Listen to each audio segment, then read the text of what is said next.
Assalamualaikum warahmatullahi wabarakatuh dan selamat pagi kepada semua students Pat Al-Biruni yang berada di atas talian. Assalamualaikum. Okey, Waalaikumsalam. alhamdulillah. Okey, kita tengok sekejap siapa ada talian. Assalamualaikum Airin, Nurin, Alia, Sharifah Salina, Siti Mawadah, Ucup dan juga Zulaika. Okey, harap semuanya sihat dan Allah Subhanahu Wa Taala. Baik, hari ini 1 hari bulan 12 2020. Okey, jam 11.33 pagi, cuaca mendung, tidak panas. Okey, nampak macam hujan tapi belum hujan lagi. Okey, cuaca agak yaman hari ini. Alhamdulillah. Okey, baik. Marilah sama-sama kita membacakan umul kitab Al-Fatihah. Okey, dan selawat Nabi supaya kelas kita pada pagi ini memperoleh kefahaman daripada Allah SWT. Al-Fatihah. A'udzubillahi minasyaitonirrajim. Bismillahirrahmanirrahim. Alhamdulillahirabbil alamin. Arrahmanirrahim. Maliki yaumiddin. Iyyaka na'budu wa iyyaka nasta'in. Ihdinas siratal mustaqim. Siratal ladzina an'amta 'alaihim ghairil maghdubi 'alaihim waladdallin. Amin. Amin ya rabbal alamin. Allahumma shalli ala sayyidina Muhammad wa ala alihi wa sahbihi wa barik wa sallim. Allahumma shalli ala sayyidina Muhammad wa ala alihi wa sahbihi wa barik wa sallim. Allahumma salli ala sayyidina Muhammad wa ala alihi wa sahbihi wa barik wa sallim. Allahumma salli ala sayyidina Muhammad wa ala alihi wa sahbihi wa barik wa sallim.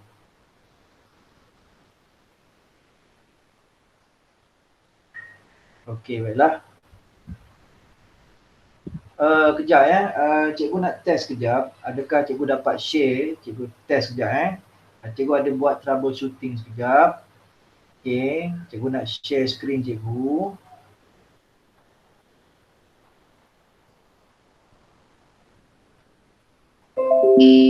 Okey. Respon, nampak tak screen cikgu ni? Tak, Ego. Tak nampak.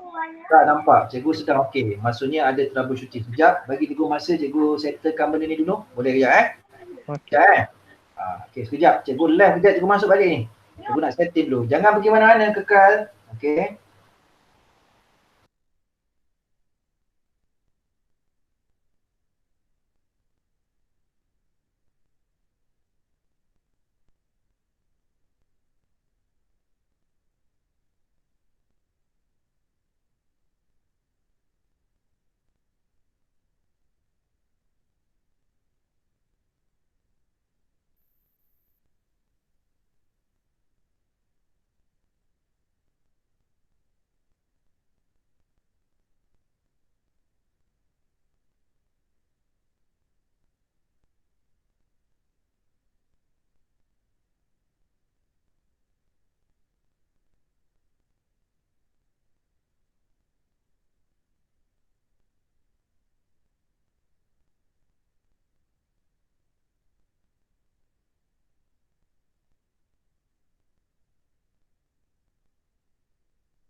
Alright, cikgu kembali semula. Okey, sorry ada troubleshooting tadi, ada problem sikit tapi nampaknya alhamdulillah. Okey, cikgu kongsikan di paparan anda buku teks kejap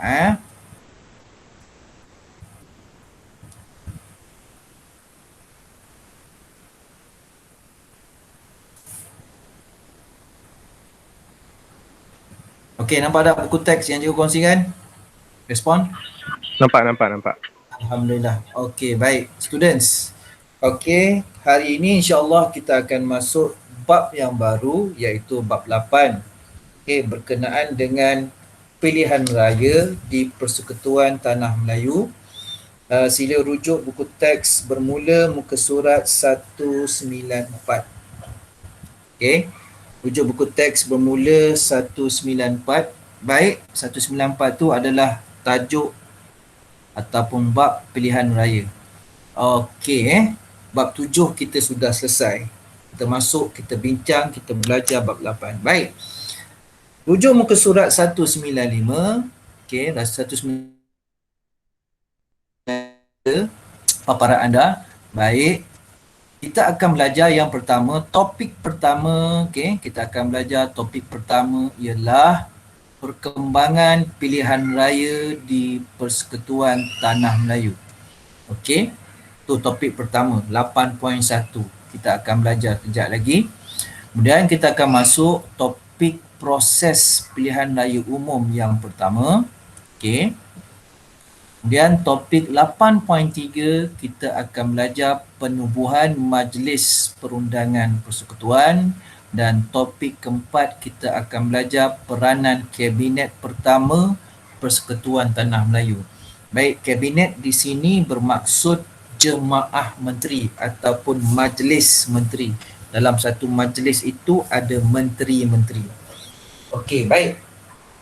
Rujuk muka surat 196. Jom. Topik 8.1, perkembangan pilihan raya Persekutuan Tanah Melayu. Baik pelajar-pelajar. Okey, di sini cikgu nak kongsikan maklumat tambahan. Okey. Baik. Okey. Sejarah pilihan raya bermula, dia ada peringkat-peringkat pilihan raya ya. Peringkat pilihan raya yang pertama adalah peringkat Majlis Perbandaran. Yang kedua adalah peringkat Majlis Negeri, dan yang ketiga adalah peringkat Majlis Perundangan Persekutuan. Okey, jadi kena ingat bila masa perkembangan pilihan raya ni bila? Sebelum kemerdekaan, iaitu menjelang kemerdekaan pada tahun 1950 lebih. Itu ada satu pilihan raya dinamakan sebagai pilihan raya MPP ataupun Majlis Perundangan Persekutuan. Sebelum MPP kita ada pilihan raya peringkat negeri dan juga peringkat perbandaran. Okey, di peringkat perbandaran, okey, kita ada pilihan raya yang pertama yang dilaksanakan di Pulau Pinang, iaitu di Bandar Georgetown.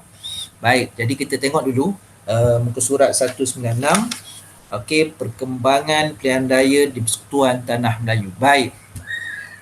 Pilihan raya merupakan asas berkerajaan sendiri. Ini adalah satu poin yang penting.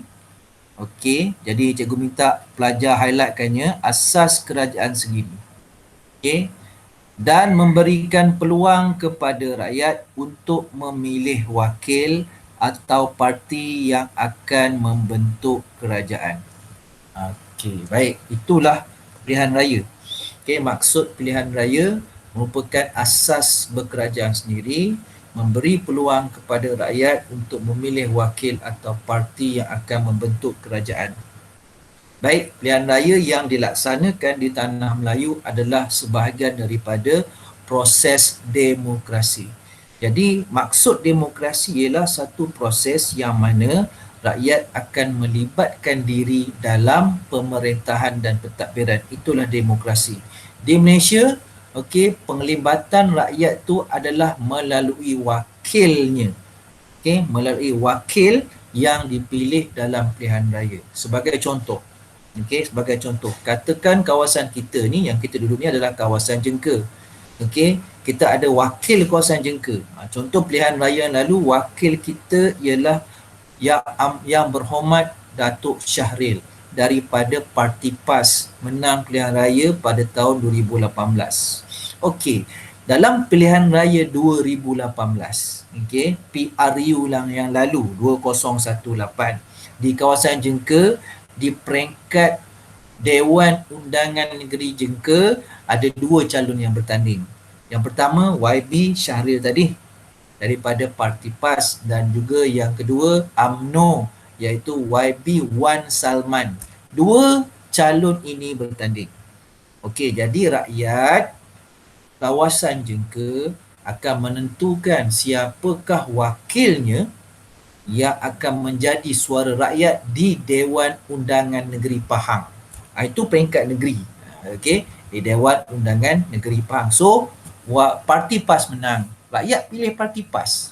Rakyat jengka pilih parti PAS. Jadi YB Syahril diangkat sebagai ahli Dewan Undangan Negeri di kawasan Jengka Pahang. Okey. Selain daripada Dewan Undangan Negeri, kita juga memilih ahli Dewan Rakyat. Ini jengka di kawasan Parlimen Kuala Kerau. Parlimen Kuala Kerau. Jadi ini peringkat persekutuan. Jadi di Parlimen Kuala Kerau ada parti UMNO yang parti Barisan Nasional yang bertanding, dan ada satu lagi parti yang bersaing yang bertanding di situ. Jadi menang parti Barisan Nasional di kawasan Kuala Kerau. Jadi yang menang ialah YB Datuk Ismail Kuala Kerau. Jadi Barisan Nasional menang di peringkat Dewan Rakyat. Begitulah suasana pilihan raya pada tahun 2018. Pelajar-pelajar sekalian, dalam bab ini kita akan belajar perkembangan pilihan raya yang mula-mula sekali. Yang pertama, di peringkat bandar dan seterusnya sampailah di peringkat persekutuan buat kali yang pertama. Okey, baik. Di negara kita, pilihan raya bermula dari peringkat Majlis Perbandaran, kemudian negeri, dan seterusnya pilihan raya Majlis Perundangan Persekutuan 1955. Pilihan raya Majlis Perundangan Persekutuan 1955 adalah pilihan raya umum kali pertama yang terbesar dalam sejarah. Ini seluruh negara buat pilihan raya. Baik. Terlihat kotak di sebelah kanan anda ni. Perkembangannya, oleh kerana kita belajar perkembangan, kita tengok kronologinya, garis masanya. Mungkin anda pernah dengar perkataan dekolonisasi.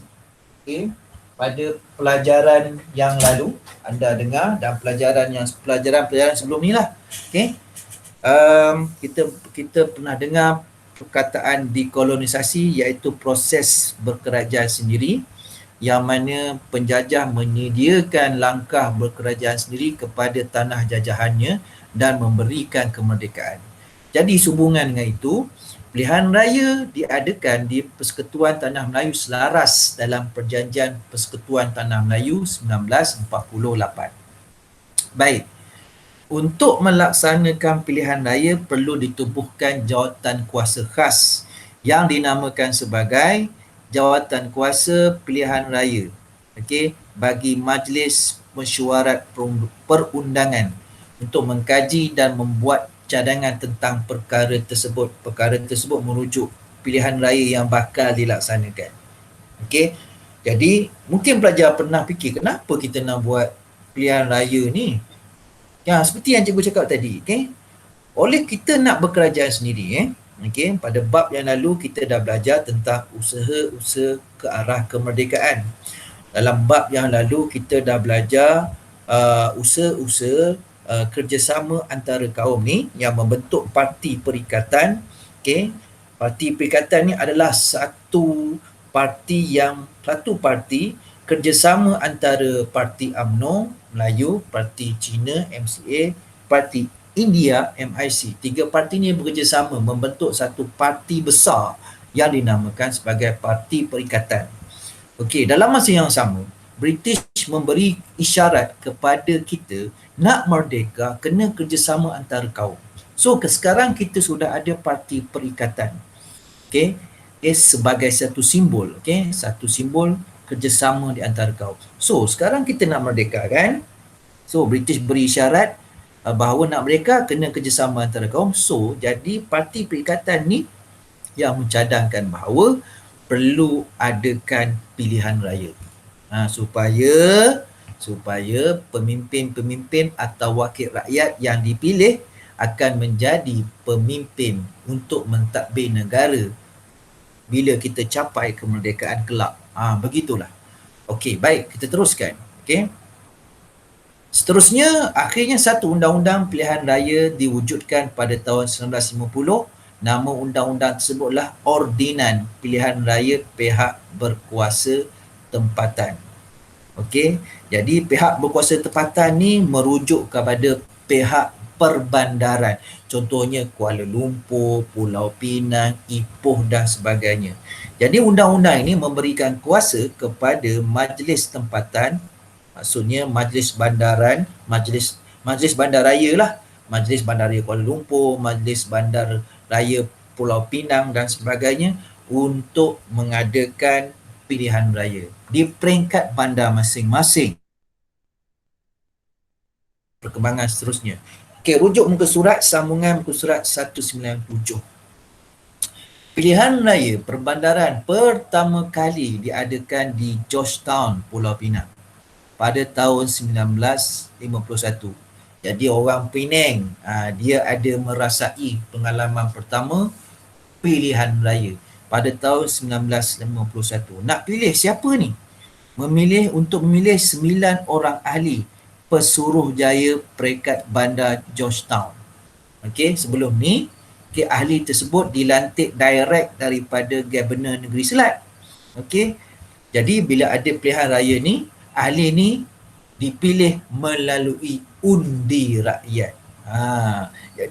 Jadi kita nampak di sini ada satu usaha ke arah berkerajaan sendiri, sebab rakyat yang akan menentukan masa depan negara dengan memilih wakil-wakil yang dia rasa boleh buat kerja dan dipercayai.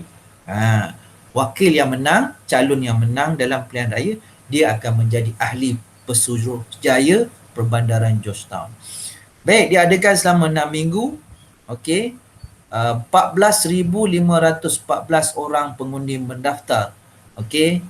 Baik, jadi keputusannya ada muka surat 196 di sini, yang mana Parti Radikal telah memenangi kerusi yang telah dipertandingkan. Nampak? 5 lah. Jadi dalam amalan demokrasi, parti yang menang dalam pilihan raya akan menjadi kerajaan. Jadi kalau kita rujuk jadual ini, Parti Radikal menang dalam pilihan raya perbandaran pada tahun 1951 dan ahli-ahlinya dipilih di kalangan parti tersebutlah, sebab dia yang menang. Okey, baik. Baik, seterusnya perkembangannya, tengok dekat sini anak panah turun ke bawah. Pilihan raya seterusnya di peringkat bandar diadakan di Kuala Lumpur. Gariskan, di Kuala Lumpur. Pada bila? Februari 1952. Okey, untuk merebut 12 buah kerusi Majlis Perbandaran Kuala Lumpur.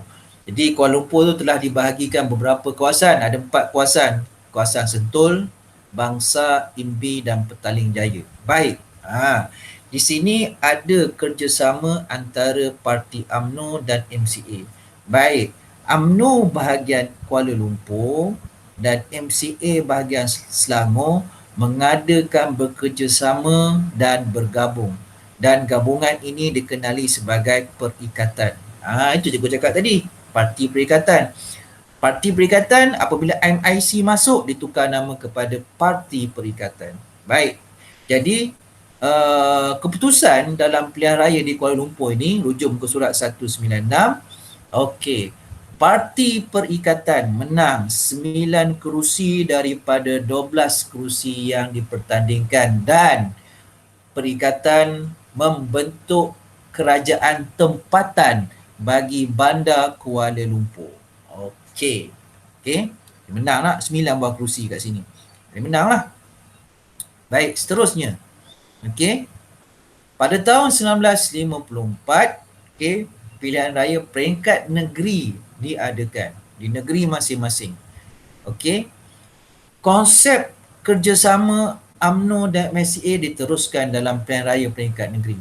Hasilnya, Perikatan UMNO MCA telah menang 226 kerusi daripada 268 kerusi negeri yang dipertandingkan, maksudnya majoriti besar. Okey, lebih 3/4 kerusi dimenangi. So, Perikatan akan membentuk kerajaan negeri masing-masing yang terdiri daripada UMNO MCA. So, ada pelajar tanya, cikgu macam mana kerjasama UMNO MCA ni? Okey, begini. Okey, kawasan itu, katakan kita di Kuala Lumpur, katakanlah kita di kawasan Sentul, katakan kawasan Sentul Kawasan Sentul ni majoritinya Melayu, UMNO Jadi UMNO letak wakil dia. Jadi orang Cina yang tinggal di kawasan Sentul akan memilih calon UMNO. Sebab ini adalah kerjasama perikatan. Baik, satu lagi kawasan katakan bangsa mana Petaling Jaya ramai Cina. Okey, Cina ni dia mencalonkan wakil mereka daripada MCA. Petaling Jaya akan memilih wakil rakyat Cina ni yang mewakili perikatan. So, itulah kerjasama yang dijalankan antara parti UMNO dan MCA dalam pilihan raya peringkat perbandaran dan juga peringkat negeri. Kesannya perikatan menang besar dalam pilihan raya tersebut. Begitu juga dengan bandar-bandar lain dan negeri-negeri lain. Okey. Baik. Itulah sedikit sebanyak tentang perkembangan pilihan raya di Persekutuan Tanah Melayu. Baik, setakat ni ada apa-apa nak tanya? Cikgu buka kepada soalan. Silakan nak tanya. Silakan on kamera. Silakan. Dua soalan. Okey, soalan pertama.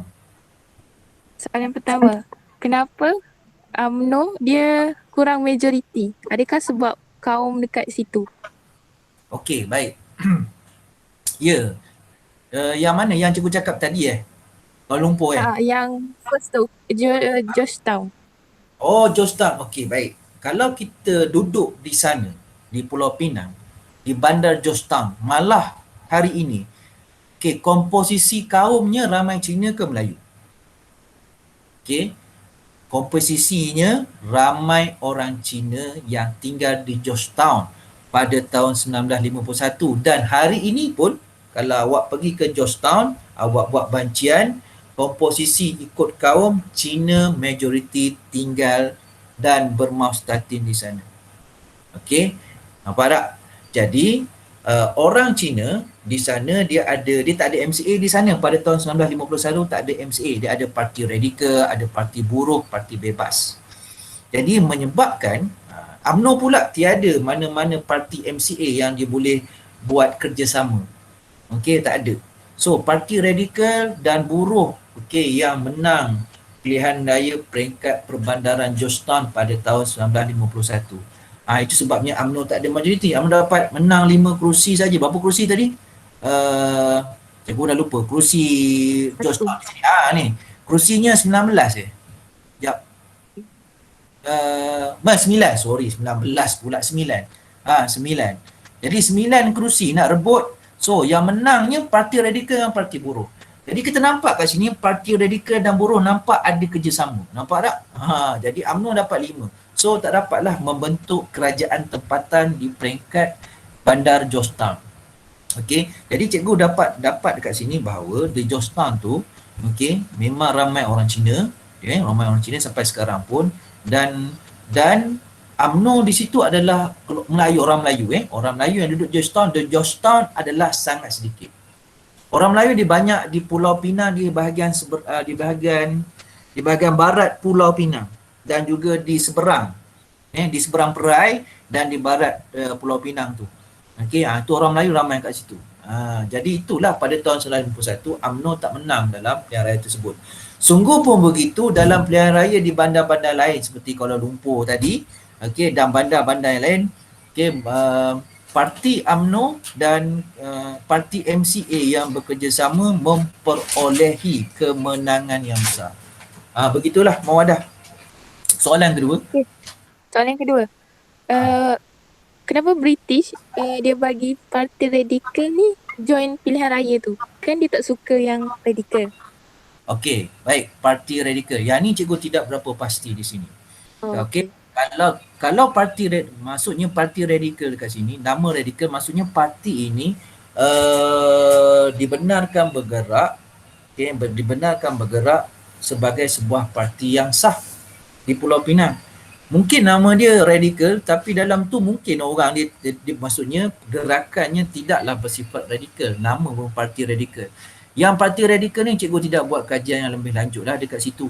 Dia menang macam mana? Adakah dia radikal yang kita belajar sebelum ni? Parti radikal ni banyak menyuara secara lantang tentang British, selalu menunjukkan sikap penentangan terhadap British. Kita belajar sebelum ni kan, khususnya parti-parti orang Melayu ni. Parti Melayu contohnya PKMM kan. PKMM Ramai Melayu, begitu juga dengan API, Angkatan Pemuda Insaf. Jadi golongan-golongan kiri, arus kiri ni dia radikal. Okey, dia nak merdeka apa cara sekalipun, termasuk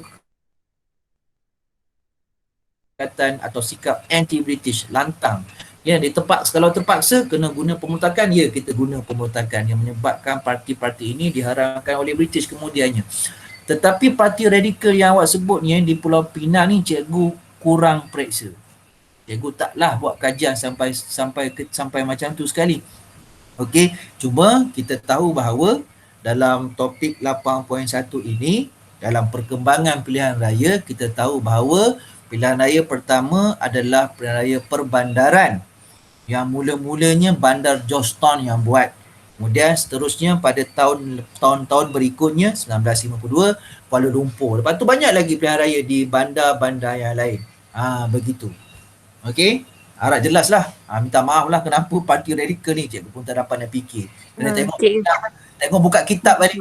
Cikgu buka kitab balik, kalau jumpa ada kitab dalam mini perpustakaan cikgu kat rumah ni. Kena buka kitab balik lah. Alright, okey, tak apa alright. Baik, ada lagi soalan lain sebelum kita masuk topik 8.2. Okey. Topik 8.2. Okey. Jadi dalam topik 8.1 yang kita baru belajar tadi, cukuplah pelajar tahu bahawa peringkat pilihan raya ni ada 3. Yang pertama perbandaran, yang kedua negeri, dan yang ketiga Majlis Perundangan Persekutuan. Jadi bandar yang pertama yang mengadakan pilihan raya adalah Bandar Georgetown, Pulau Pinang. Okey, kemudian diikuti dengan Kuala Lumpur, seterusnya peringkat negeri. Okey. Dalam peringkat negeri, perikatan telah menang besar 226 daripada 268. Okey. Baik, begitulah. Baik, kita masuk topik 8.2. Kalau tak ada soalan, kita masuk topik 8.2. Kita siap sedia dengan pen warna anda, kita highlightkan isi-isi penting. Baik, ya juga nak beritahu pelajaran hari ini macam biasa kita berhenti pada pukul 12.45 tengah hari. Okey, kita taklah sampai 1:30. Okey, untuk membolehkan kita sembahyang pada pukul 1 petang, dan kemudiannya awak rehat untuk makan dan solat lah. Okey, tak apa. Baik, kita lihat proses pilihan raya umum pertama. Baik, 8.2 ni pilihan raya umum, PRU. Apabila kita sebut PRU, maksudnya pilihan raya ini bersifat kebangsaan ataupun seluruh negara. Itulah namanya pilihan raya umum. So, pilihan raya umum yang pertama adalah pilihan raya Majlis Perundangan Persekutuan. Jadi kita nak pilih siapa anggota Majlis Perundangan Persekutuan tersebut. Baik, pilihan raya PRU pertama diadakan bagi merintis jalan ke arah kemerdekaan. Gariskan. Jadi, Raja-Raja Melayu bersetuju mengadakan pilihan raya bagi memilih anggota Majlis Perundangan Persekutuan. Jadi kita tahulah British menjalankan dasar dekolonisasi, nak menyediakan latihan berkerajaan sendiri kepada penduduk tempatan. Itu sebabnya pilihan raya diadakan untuk memilih pemimpin-pemimpin tempatan. Jadi pemimpin-pemimpin yang tempatan yang telah dipilih oleh rakyat akan membentuk kerajaan dan seterusnya diberi latihan oleh British. Okey, mentadbir negara. Okey. Baik. Jadi pengisytiharan pilihan raya dibuat oleh Sir Donald McGillivray. Okey. Baik. Tengok proses dia. Dia bermula dengan penetapan bilangan ahli NPP, penentuan sepadan pilihan raya, pendaftaran pengundi. Okey.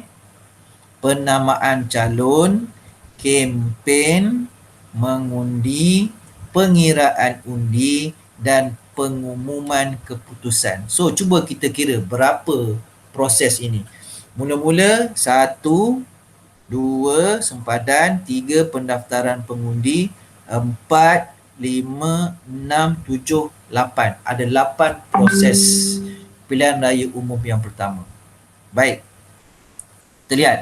Rundingan sebelum pilihan raya umum. Ada beberapa isu yang berkaitan dengan bilangan PP yang perlu disepakati. Katakan tanah Melayu. Sampai ke Johor. So, berapa bilangan ahli majlis? 50 ke? 100 ke? Jadi isu dekat situ.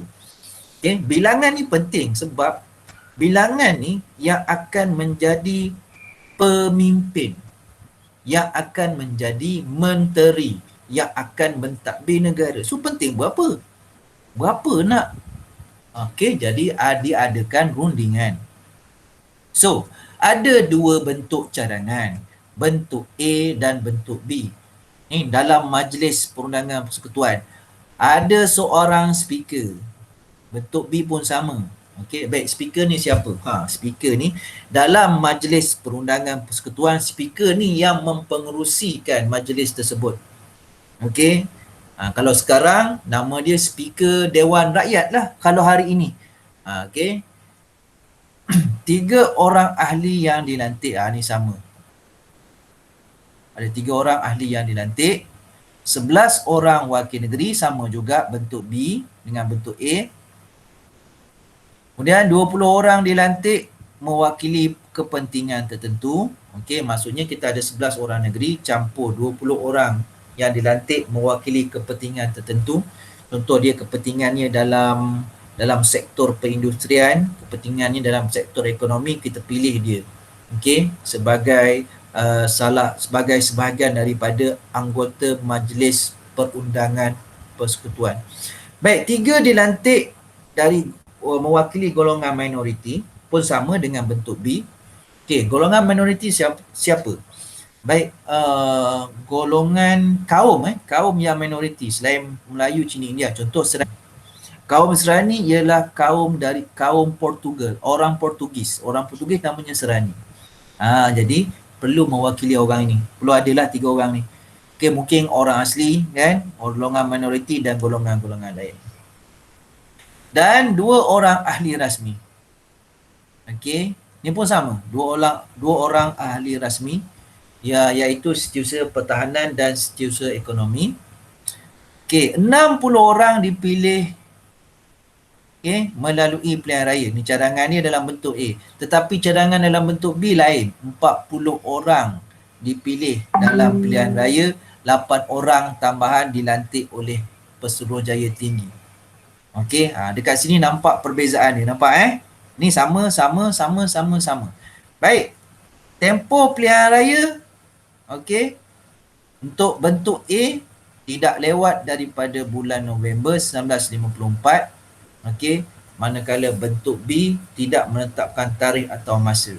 Baik, jadi terdapat 2 bentuk cadangan. Okey, yang berkaitan isu-isu yang perlu disettlekan, okey, iaitu tentang bilangan ahli MPP. Okey, jadi ada cadangan bentuk A, ada cadangan bentuk B. Okey, tentang bilangan ahli MPP. Okey, yang ni sama. Beza 40 orang. Ni tambah lagi 8 orang dilantik oleh Pesuruhjaya Tinggi British. Yang ni ada perbezaan. Dia tidak lewat daripada bulan November 1954. Okey, dan yang ni pula bentuk B tidak menetapkan tarikh atau masa. So, cuba tengok seterusnya. Baik, Tunku Abdul Rahman dan Parti Perikatan memilih bentuk A. Sedangkan jawatan kuasa pilihan raya memilih bentuk B. Okey, baik students. Sampai setakat ni faham tak? Tak faham tanya. Setakat ni.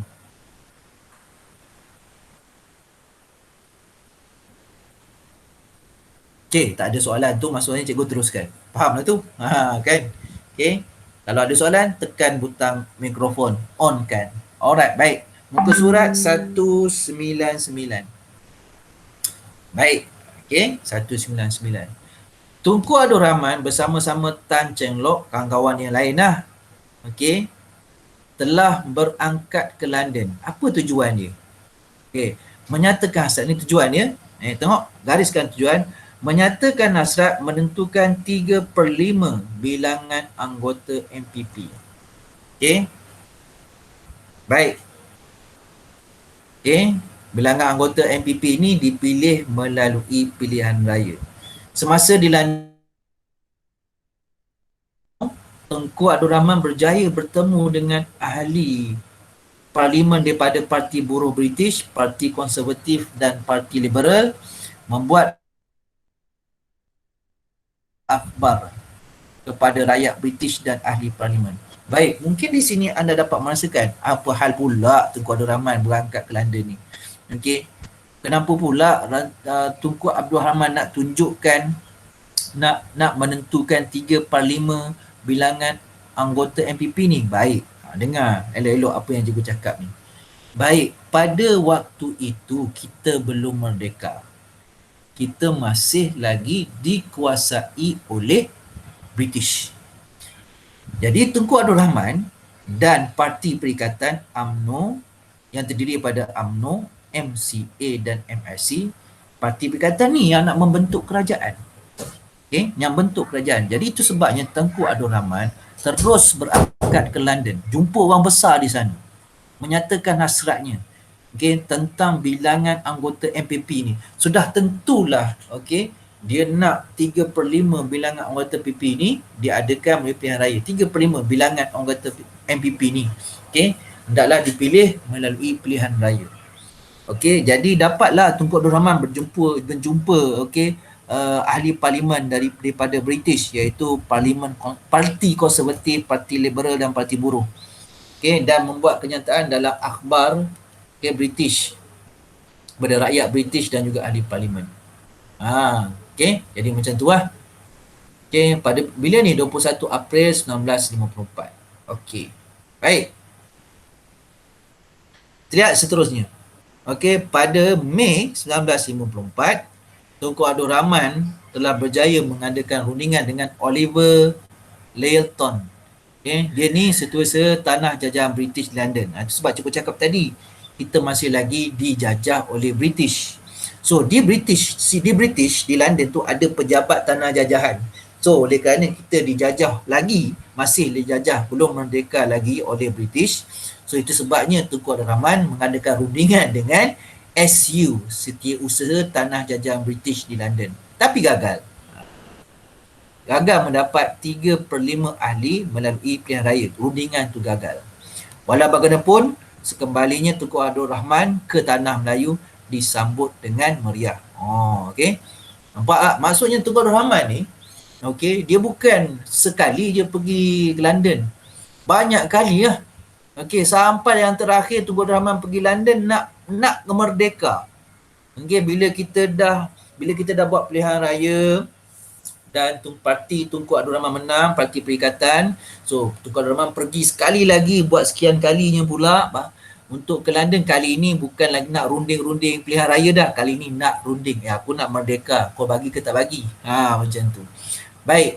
Jadi sebelum kita pergi kat situ, kita belajar sini dulu. Baik, akhirnya bilangan ahli MPP yang dipersetujui untuk dipilih melalui pilihan raya adalah 52 orang. 52 orang ni lah yang akan dipilih oleh rakyat. Jadi calon-calonnya lah, akan ada calon lah yang bertanding. Okey, jadi bila calon tu menang, dia akan menjadi pemimpin untuk kerajaan. Okey, baik. Okey, perkara ini dia persetujui oleh pihak British dan Parti Perikatan yang diwakili oleh Tunku Abdul Rahman. Baik, setakat ini ada apa-apa soalan? Okey, setakat ni ada apa-apa soalan? Okey, ada tak topik 8.2 setakat ni? Tak ada. Okey, tak ada. Kalau tak ada, kita tengok kat bawah. Okey. Baik. Ni Mei Jadi persetujuan hanya dapat dicapai pada awal bulan Julai 1954, maka pilihan raya akan diadakan pada tahun 1955. Itu sebabnya PRU yang pertama adalah pada tahun 1955. Pilihan raya Majlis Perundangan Persekutuan. Okey. Kemudian pada bulan Ogos, bulan Ogos, satu rang undang-undang pilihan raya Persekutuan Tanah Melayu diluluskan. Kena adalah undang-undang pilihan raya supaya undang-undang ni akan memberi kuasa melaksanakan pilihan raya di peringkat MPP, Majlis Perundangan Persekutuan. Okey, kita ni dia proses pilihan raya MPP 1955. Jadi kita tahu tadi ada rang undang-undang pilihan raya memberi kuasa lah. Jadi dalam rang-rang undang tersebut ditubuhkan satu Suruhanjaya. Bila ada undang-undang, Suruhanjaya boleh ditubuhkan. Apa Suruhanjaya? Suruhanjaya Penentuan Sempadan Kawasan ditubuhkan. Okay? Oleh kerana dapat 52 bilangan MPP, so mesti ada 52 kawasan pilihan raya. Seperti dalam gambar muka surat 200 ni gambarnya. Konstitusi ni kawasan lah, kawasan pilihan raya. Okey, baik. Jadi ni langkah pertama, penubuhan Suruhanjaya Penentuan Sempadan. So ada 52 kawasan. So 52 kawasan ni nak letak kat mana? Mana sempadan dia? Inilah dia seperti dalam buku teks tu, sempadan. Baik, yang kedua. Rang undang-undang diluluskan bagi membolehkan pilihan raya diadakan. Yang ni cikgu cakap tadi. Okey, rang undang-undang diluluskan. Baik. Yang ketiga, Yang ketiga, cikgu highlightkan dulu, awak highlightkan Yang ketiga ialah pendaftaran pengundi. Nak mengundi kena daftar dulu. Kalau tak daftar tak boleh undi. So, bila nak daftar adalah syarat-syarat dia. So, ada dua syarat. Satu syarat nak jadi pengundi. Dan satu lagi syarat ialah untuk menjadi calon MPP tadi. So, kita lihat syarat menjadi pengundi. Yang pertama, mestilah warga negara Persekutuan Tanah Melayu. Berumur 21 tahun ke atas. Okey. Dan tinggal di Persekutuan Tanah Melayu dalam tempoh 6 bulan terdahulu dari tarikh 17 Oktober 1954. Okey, untuk Terengganu 28 Oktober 1954. Okey, baik. Yang kat Terengganu ni sebenarnya cikgu dah lupa. Kenapa tarikhnya tak sama? Okey, cikgu ada peristiwanya sebenarnya cikgu dah lupa lah. Okey, cikgu dah lupa. Kenapa pendaftaran pengundi di Terengganu dia lewat sedikit. Ada sebab ada peristiwanya. Cikgu dah lupa. Kena tahu rujuk kitab balik. Jangan tanyalah soalan tu. Okey, cikgu dah lupa dah. Okey, tapi tak apa, nanti cikgu tengok balik. Hanya layak memohon sebagai pengundi. So, ini syarat-syarat nak jadi pengundi. Okey, kalau tak lepas syarat ni, contohnya dia berumur 10 tahun, boleh. Okey, mesti 21 tahun. Ataupun dia bukan warga negara, tak boleh. Okey, baik. Itu syarat menjadi pengundi. Kita lihat syarat menjadi calon. Ini syarat jadi calon. Okey, warga negara berumur 21 tahun ke atas, telah tinggal di Persekutuan Tanah Melayu dalam tempoh 12 bulan sebelum hari penamaan calon dan berpengetahuan dalam bahasa Inggeris dan bahasa Melayu. Okey, mestilah ada knowledge dalam bahasa Inggeris dan bahasa Melayu sebab dia akan jadi calon. Okey, baik.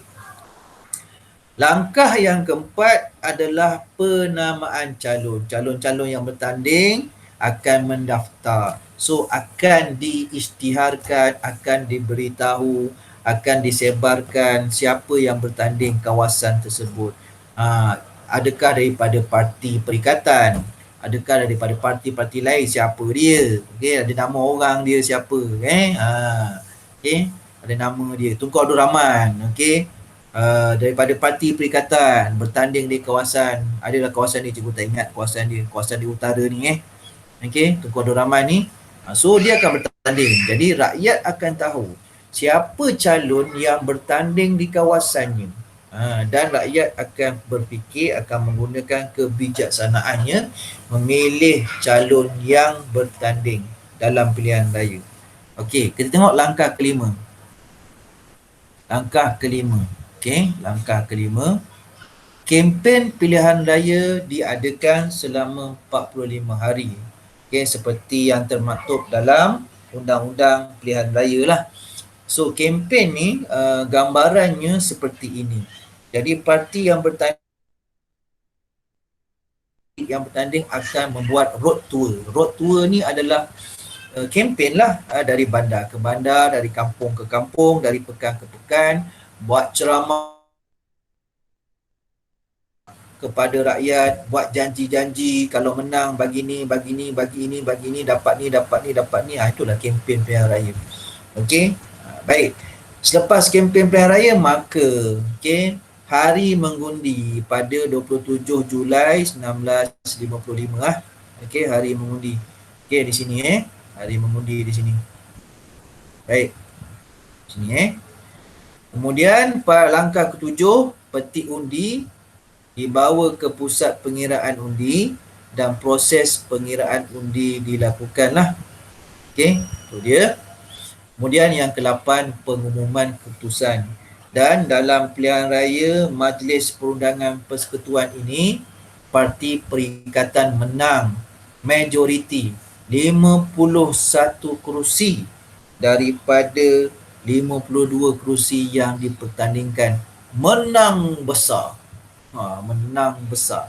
51 kerusi daripada 52 buah kerusi yang dipertandingkan, parti perikatan menang 51. Hebat tak? Okey, hebatlah parti perikatan ini menang. Cuba tengok dekat sini. Muka surat 201. Jom. Kat sini ada jadual. Ada jadual 8.1, 8.2 dan 8.3. Cuba tengok ni parti perikatan. Okey. Ni 51 kursi menang. Okey, nampak? Okey, 51 lah. Jadi parti perikatan akan membentuk kerajaan sebab dia yang menang, parti itu yang menang dalam pilihan raya. Okey, tengoklah. Ini dia So, settle untuk pilihan raya di Tanah Melayu iaitu MPP. Ada nak tanya? Tentang proses pilihan raya MPP 1955. Okey, onkan mikrofon, tanya. Silakan.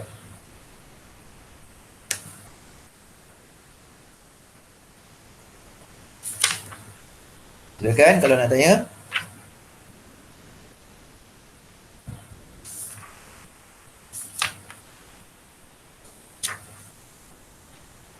Okey, tak ada. Okey, tak ada, settle lah tu, tak ada nak tanya. Okey, jadi macam itulah proses pilihan raya di Malaysia. Okey, buat pertama kalinya di peringkat Majlis Perundangan Persekutuan Tanah Melayu pada tahun 1955. Baik, kita lihat bagaimana keadaan pilihan raya pula di Sarawak dan juga Sabah. Okey, wujud muka surat 203. Baik. Okey, tengok di Sarawak. Baik, di Sarawak pilihan raya tempatan pertama diadakan pada tahun 1956. 1956 lah. Okey, diadakan sebagai persediaan ke awal ke arah berkerajaan sendiri. Okey. Peringkat apa? Peringkat kawasan Kuching lah, peringkat bandar lah, peringkat tempatan. Iaitu kawasan Kuching Municipal Council, KMC, dan Sibu Urban District Council. Okey, ini adalah kawasan bandar lah ni sebenarnya. Okey, bandar Kuching dan bandar Sibu kan.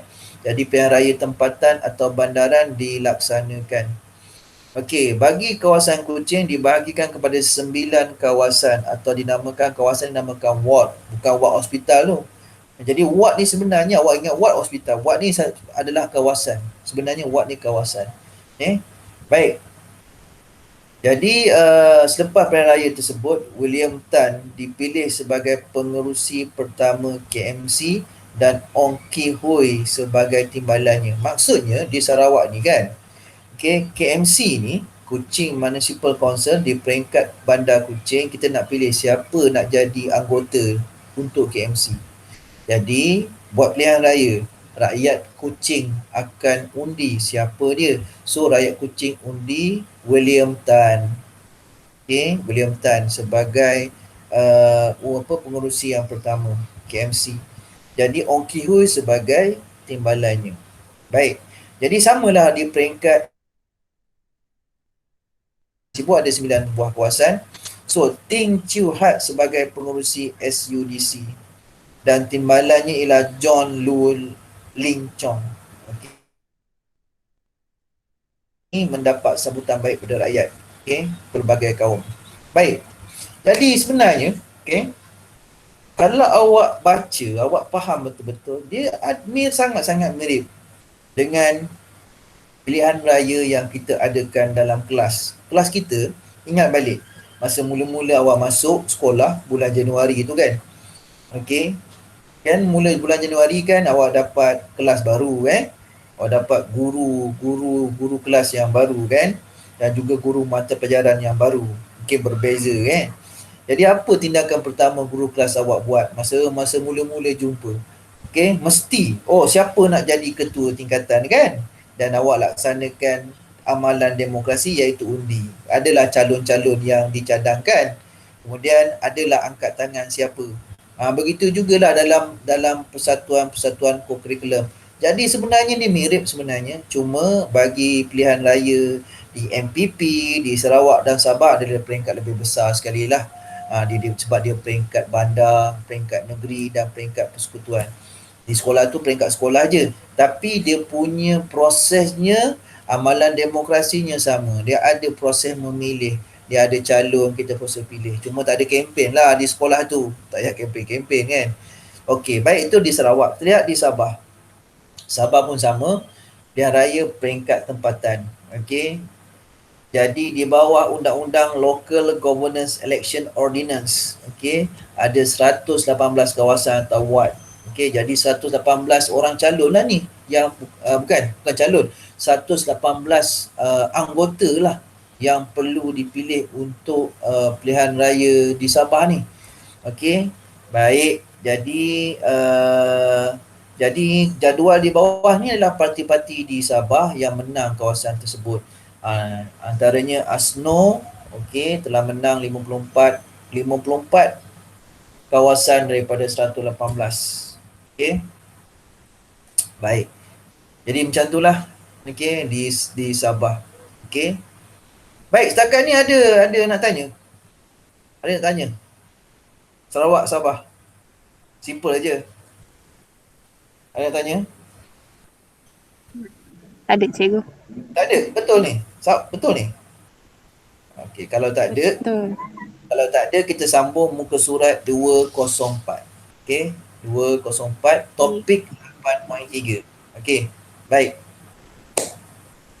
Topik 8.3 Cikgu beritahu tadi, penubuhan Majlis Perundangan Persekutuan lah. Pilihan raya diadakan untuk memilih anggota MPP.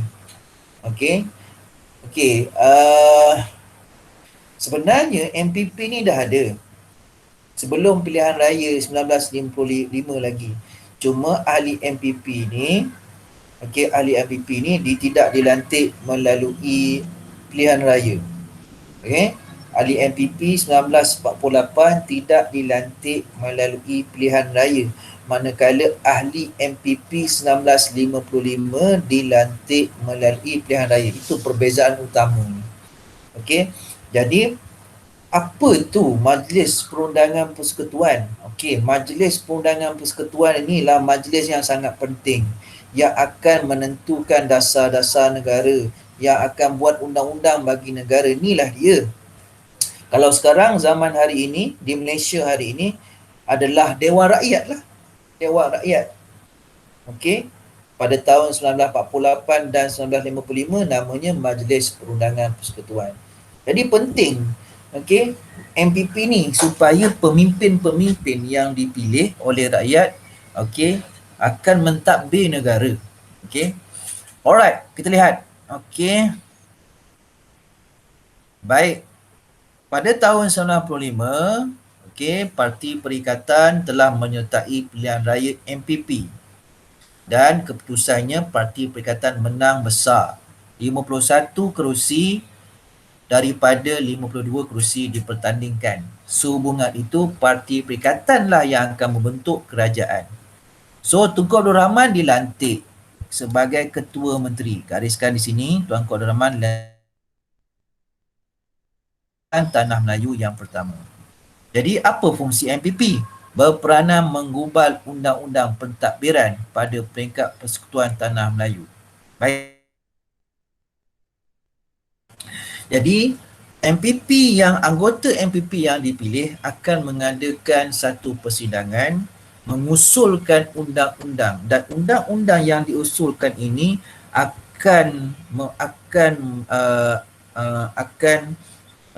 dia undang-undang akan diusul ni akan memberi kesan kepada pentadbiran negara. Cikgu bagi contoh mudah ayat lah. Katakan kita dah ada MPP dah ada, kita dah menang, parti Perikatan menang, so akan buat satu persidangan pertama. Okey, ada menteri tu dia akan cadangkan undang-undang, katakan tentang pendidikan. Okey, saya cadangkan pendidikan di negara kita ini kita cuba ubah pendidikan percuma kepada semua kaum di kalangan semua kaum di negara kita, tidak kira kaum apa, bermula di peringkat rendah. Katakan cadangan ni macam tu. So, cadangan atau usul ni akan dibahaskan dalam Majlis Perundangan Persekutuan. Okey, ahli-ahlinya akan berbahas. Okey, dan berbahas ni ada yang setuju, ada yang tak setuju. Okey, yang setuju keluarkan hujah dia, yang tak setuju keluarkan hujah dia. Akhir sekali bila dah dibahaskan, okey, final, okey, siapa yang sokong, siapa yang tak sokong. Mula bahas lepas tu sokong. Okey, ramai yang sokong. So, bila ramai yang sokong, usul itu tadi akan menjadi undang-undang yang akan dikuatkuasakan. Bila undang-undang itu dikuatkuasakan, maka penduduk yang ada anak, okey, rakyat akan menikmatilah pendidikan secara percuma. Okey. Macam itulah dia punya macam mana undang-undang dalam MPP ni digubal. Dia datang daripada cadangan oleh menteri. Okey. Baik, kita lihat. Okey, Majlis Perundangan Persekutuan 1948. Okey. Keahliannya 52. Okey, keahliannya 52 orang Ahli tidak rasmi dilantik di dalam kalangan masyarakat tertentu. Jadi ada 3 orang ex officio yang mewakili Ketua Setiausaha Kerajaan, Setiausaha Kawangan dan Peguam Besar Persekutuan. Dan ada 9 orang residen. 9 orang residen yang mewakili 9 buah majlis negeri. 2 orang daripada negeri Selat iaitu Pulau Pinang dan Melaka, dan 11 lagi ahli rasmi dalam kalangan pegawai pentadbiran kerajaan. Baik. Jadi kita nampak di sini MPP tahun 1948 dia tidak dilantik melalui pilihan raya. Okey, tak. Dilantik begitu saja. Okey, begitu saja dilantik. Okey, tak ada pilihan raya. Oleh kerana kita nak ke arah kemerdekaan, so dalam MPP 1995, 52 orang ini ialah ahli yang dipilih melalui pilihan raya. Nampak ni? Okey. Dan 35 orang ahli lain adalah mewakili kumpulan berkepentingan seperti individu yang mempunyai kepakaran dalam bidang keusahawanan, mungkin perlombongan, perindustrian dan juga pertanian. Jadi individu-individu seramai 35 orang ni penting dalam memberi buah fikiran kepada 52 ahli yang telah dipilih. Okey, memberikan buah fikiran kepada 52 orang ahli yang dipilih supaya kita nampak satu undang-undang yang nak digubal tu adalah adalah adil untuk semua kaum di tanah Melayu. Kemudian ada 11 orang menteri besar yang mewakili negeri dan 2 orang wakil negeri Selat iaitu Pulau Pinang Melaka, jumlahnya adalah 100. Okey, macam itulah student Alright, baik, kita lihat kesan penubuhan Majlis Perundangan Persekutuan. Apa kesan dia? Okey, kesan dia ialah kerajaan diketuai oleh Tunku Abdul Rahman sebagai Ketua Menteri. Bukan lagi British. Tapi awak kena ingat, pada tahun 1955 itu kita masih lagi belum merdeka. Cuma, cikgu ulang balik. Pada tahun 1955 kita masih lagi belum merdeka. Cuma apabila Parti Perikatan menang, Tunku Abdul Rahman bukan lagi British. Nampak? Tunku Abdul Rahman yang menjalankan pentadbiran sebagai Ketua Menteri. Namun begitu, Pesuruhjaya ketua rasmi bagi Persekutuan Tanah Melayu sebab kita belum merdeka lagi. Cuma tugas-tugas pentadbiran telah diberikan kepada orang tempatan. Apabila Tunku Abdul Rahman dilantik sebagai Ketua Menteri yang pertama. Dan dia akan mengambil alihlah tugas-tugas pentadbiran Tanah Melayu daripada Pesuruhjaya Tinggi British secara berperingkat-peringkat. Masih lagi Pesuruhjaya Tinggi British sebagai ketua. Tetapi peralihan, dia macam peralihan kuasa di situ secara berperingkat-peringkat. Dan itu sebab cuba cakap kat sini, proses pertukaran secara berperingkat dan mengambil masa. Ada aspek-aspek pentadbiran yang masih lagi Pesuruhjaya Tinggi British pegang.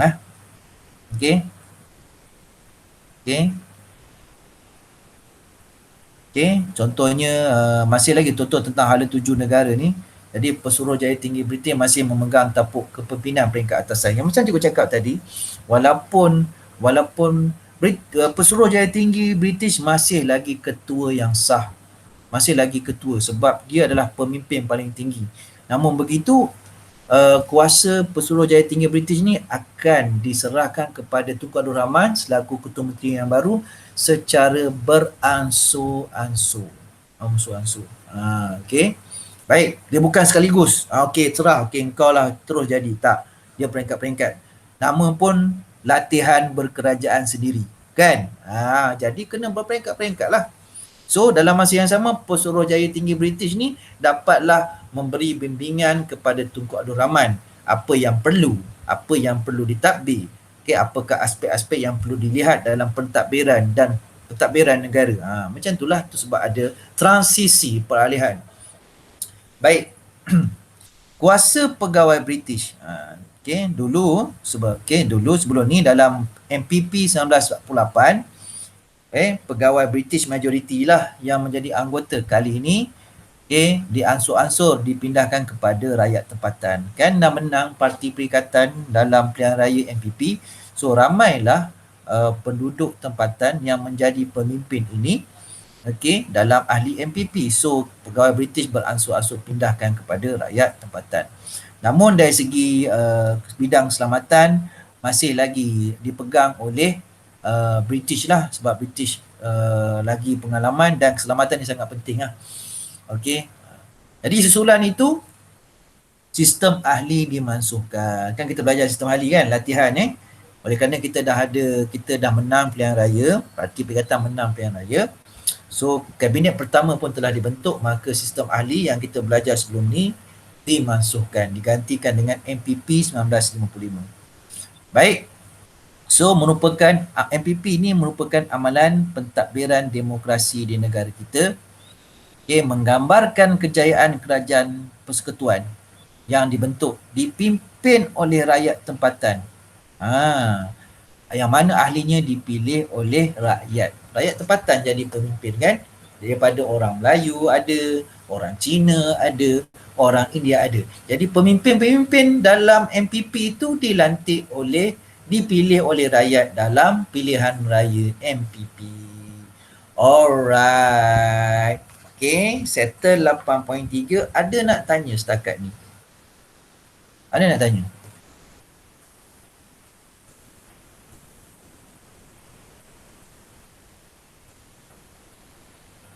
Ada tanya, boleh onkan mikrofon.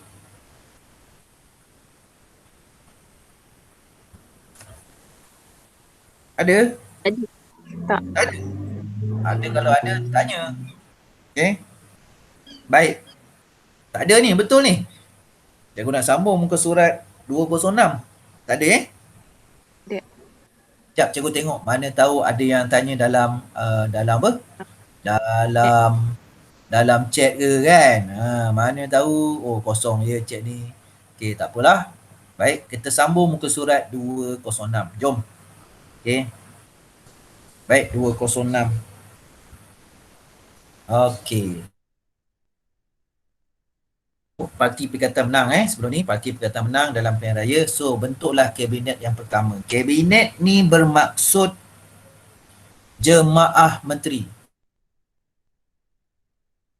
ataupun gobok baju, bukan. Kabinet ni adalah jemaah menteri, barisan menteri-menteri. Nama dia kabinet Okey. Baik. Kita dah tahu kabinet pertama dilantik.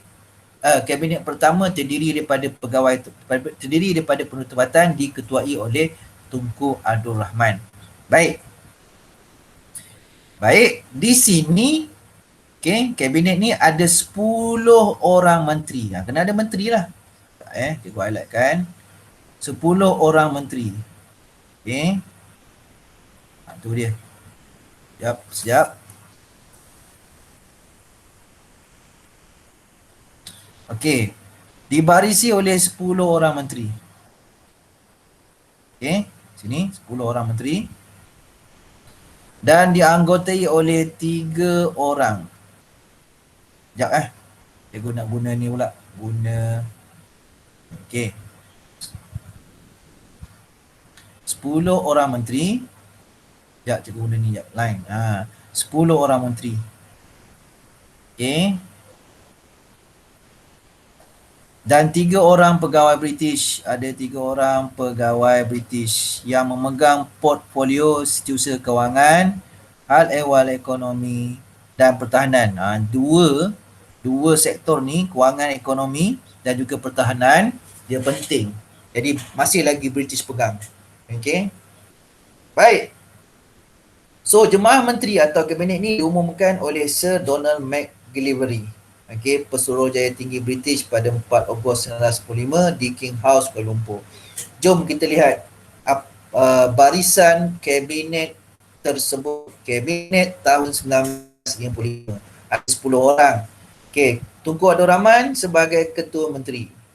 Datuk Abdul Razak sebagai Menteri Pelajaran. Ni jawatan dia Datuk Sulaiman Datuk Abdul Rahman Menteri Kerajaan Tempatan, Perumahan dan Perancang Bandar. Dr. Ismail Abdul Rahman Menteri Tanah dan Galian.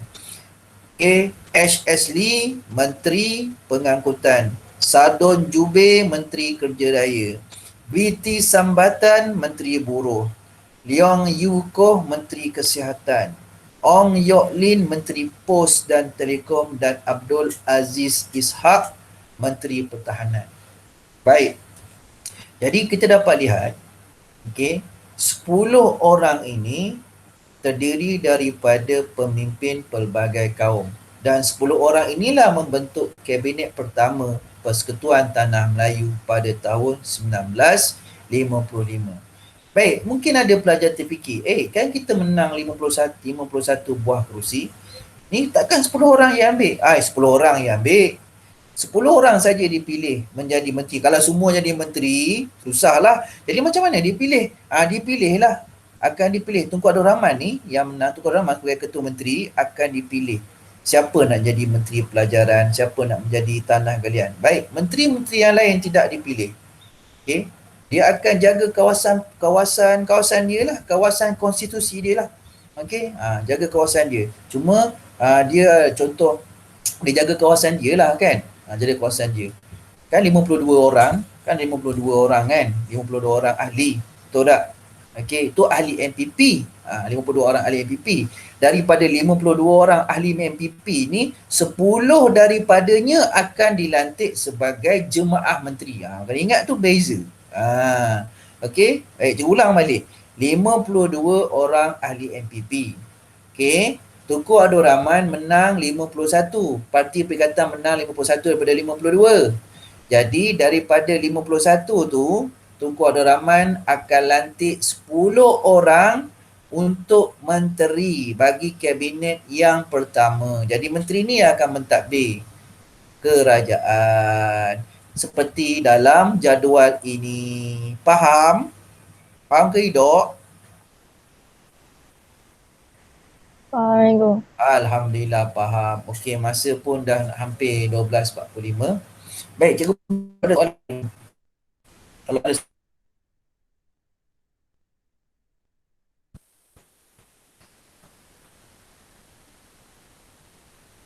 cikgu buka pada soalan kalau ada. Satu soalan. Kan? Perbezaan cikgu, kabinet sekarang dengan kabinet dulu. Silakan. Sikit. Silakan. Perbezaan kabinet sekarang dengan dulu. Silakan. Cikgu dengar.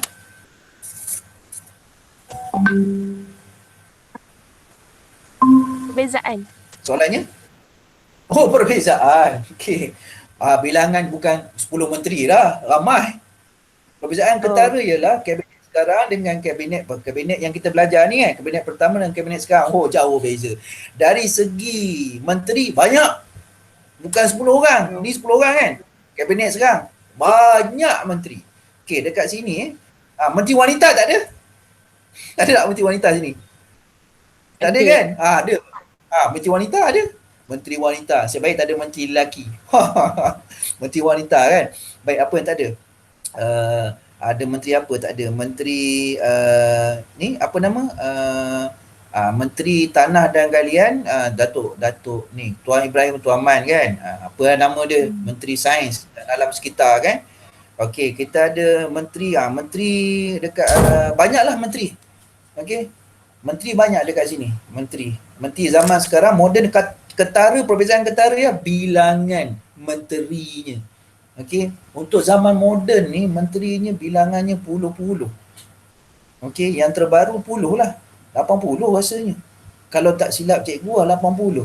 80 ke 40 gitu. Dia bukan 10. 10 ni yang kita belajar. Kabinet pertama. Okey, kat sini menteri wanita tak ada. Okey, jadi menteri dalam negeri tak ada. Kat sini betul tak? Menteri dalam negeri, kita ada menteri dalam negeri kan.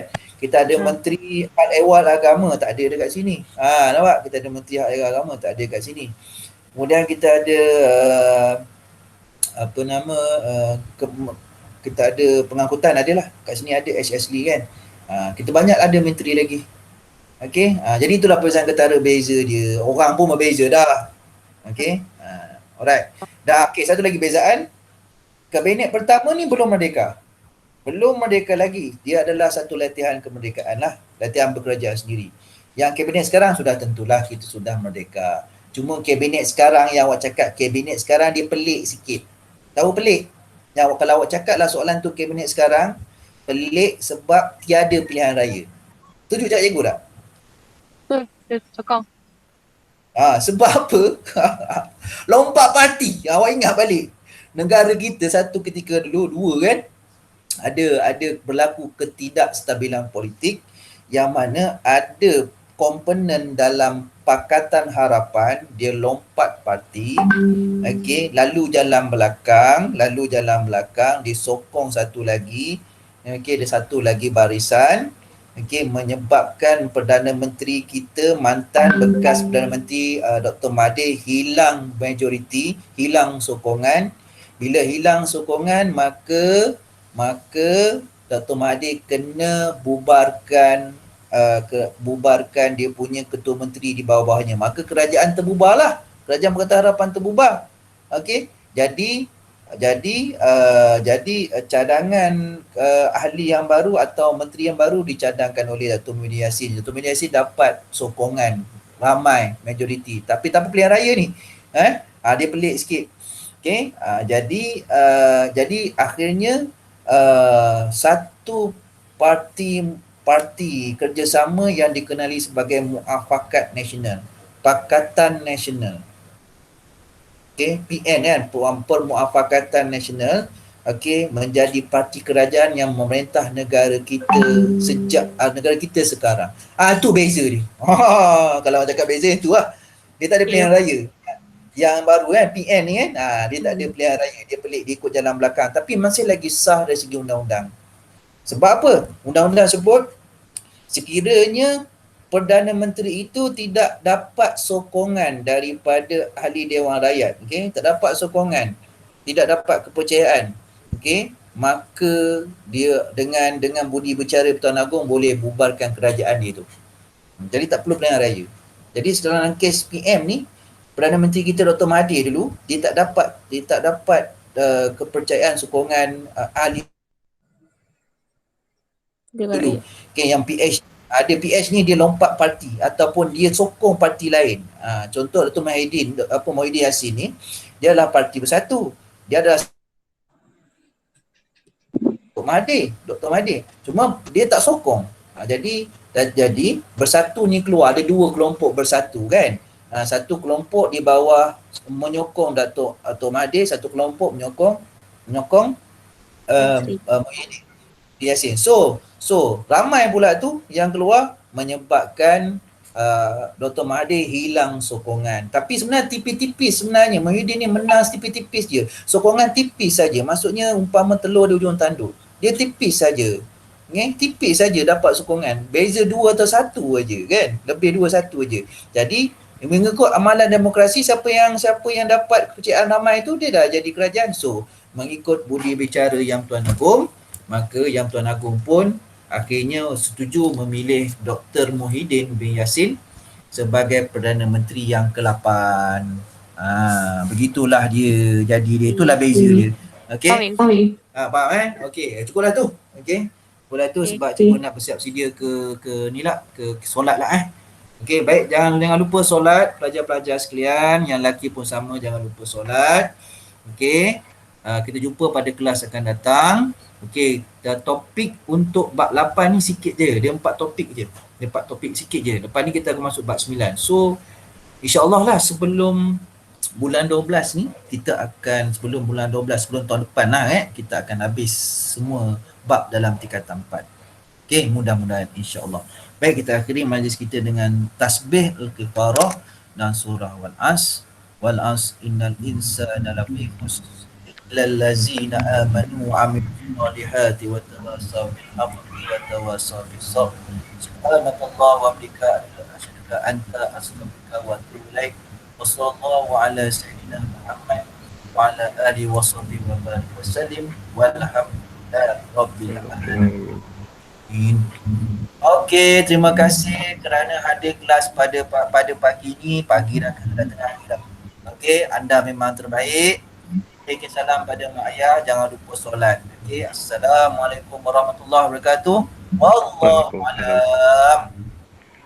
Okey. Cikgu.